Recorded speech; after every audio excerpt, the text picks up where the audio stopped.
రేవంత్ రెడ్డి పాలన నీ పాలన గడిల పాలన, నీ పాలన దుర్మార్గపు పాలన. రైతులను పరామర్శించేందుకు వెళ్తుంటే అక్రమంగా అడ్డుకుంటారా?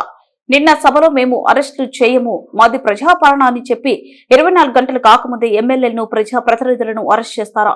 ఇచ్చిన 6 గ్యారెంటీలు అమలు చేయరు. అన్యాయంగా పేద రైతుల భూములను లాక్కునేందుకు రాష్ట్ర ప్రభుత్వం ప్రయత్నాలు చేస్తుంది. మా భూములు ఇవ్వమంటుంటే అక్రమంగా రైతులు భూములు లాక్కుంటుంది. మేము రైతుల దగ్గరికి వెళ్తుంటే రాష్ట్ర ప్రభుత్వానికి ఎందుకంత భయం? అరెస్టులు చేయడం ప్రజాపాలన అని ప్రశ్నించారు. కష్టాల్లో ఉండేటువంటి రైతుల్ని మాట్లాడించడానికి, పలకరించడానికి కూడా పోయేటువంటి విధంగా ఇలా మానవ హక్కులను కాలరాస్తా ఉన్నాం. ప్రజాస్వామ్యాన్ని కూలీ చేస్తా ఉంది ఇలా రేవంత్ రెడ్డి ప్రభుత్వం. కనీసం మేము మాట్లాడే హక్కు లేదా మాకు?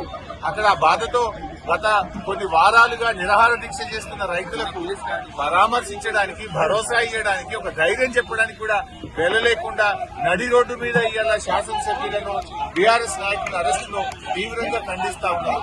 నిన్ననే ఆదిలాబాద్ మీటింగ్ ఏం మాట్లాడినావు? మమ్మల్ని ఎవరు తిట్టిందని అరెస్ట్